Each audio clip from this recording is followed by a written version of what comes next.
Takashi had always loved browsing through the antique shops in Asakusa, a district in Tokyo. He looked for hidden treasures and bargains. One day, he came across a painting that caught his eye. It was a landscape of a misty forest, with a dark figure lurking in the shadows. The painting had a price tag of only 500 yen, which seemed too cheap for such a large and detailed piece of art. Takashi decided to buy the painting, thinking that it would look nice in his living room. He took it home and hung it on the wall, admiring how it contrasted with his modern furniture and appliances. He felt a sense of satisfaction, as if he had found a rare gem. However, soon after he bought the painting, strange things started happening in his life. He found a large envelope stuffed with cash in his mailbox. He felt a surge of joy when he saw the money, thinking that it was a sign of good luck. He counted the bills and realized that he had enough to pay off his debts and buy himself something nice. He decided to celebrate by having food from his favorite restaurant delivered and watching his favorite movie with his cat, Kismet. But when he opened the door to let the delivery guy in, he heard a loud screech and a thud from the street. He ran outside and saw Kismet lying on the pavement. A car had hit her and sped away, leaving him alone with his dead companion. He dropped the dinner box and fell to his knees, sobbing uncontrollably.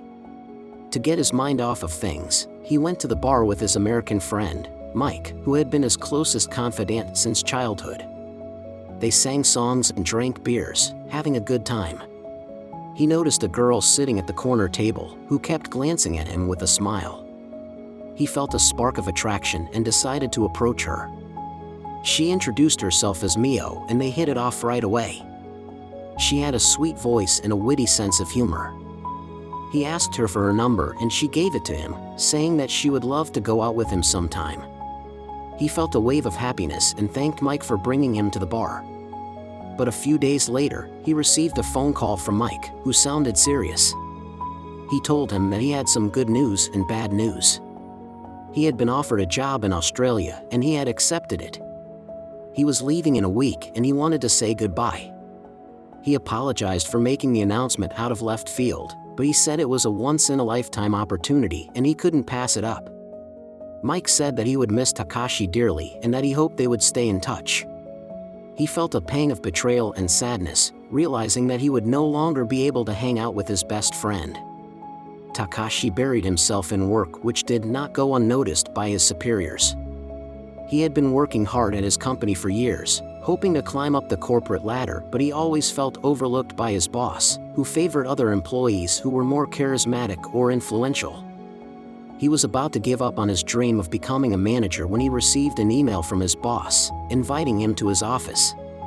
Takashi went there nervously, wondering what it was about. His boss, Mr. Watanabe, greeted him with a smile and congratulated him on his excellent performance the last couple weeks.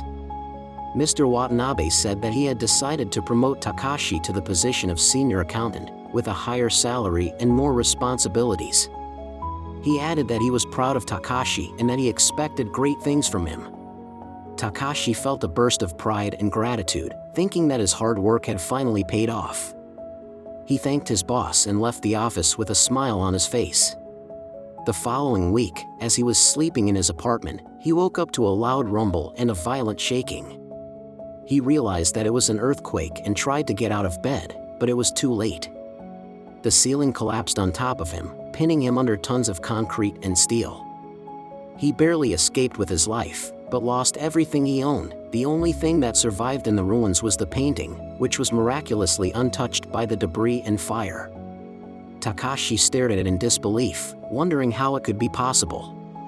He felt a cold shiver run down his spine as he realized that everything that happened to him started after he bought the painting. He wondered if it was some kind of curse or evil spirit. Takashi decided to get rid of the painting as soon as possible. He took it back to the antique shop where he bought it, but it was closed and boarded up. He saw a sign that said "out of business." Just that moment, a woman asked if he was interested in selling the painting. She explained to him that it appeared to be a Haruto Kobayashi work, who was a recluse artist who had died 3 decades earlier. She was a big fan and offered Takashi 5 million yen for it. Takashi tried to explain to her that the painting was cursed, But rather than back down, she increased the offer to 10 million yen. He was tempted, but he realized what the painting was doing.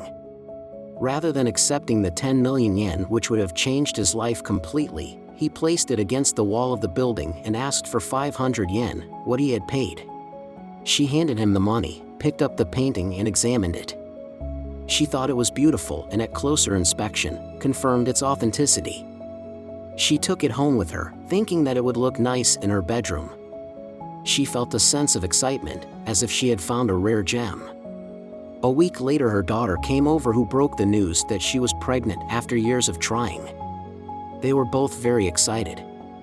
9 months later, the baby was born. The woman had wished for years to become a grandmother. She held the child in her arms, bouncing him up and down when she noticed something strange about the painting. She looked closer and realized what was off. The dark figure was no longer there. Just then she looked down at her grandchild, who had a grin on his face.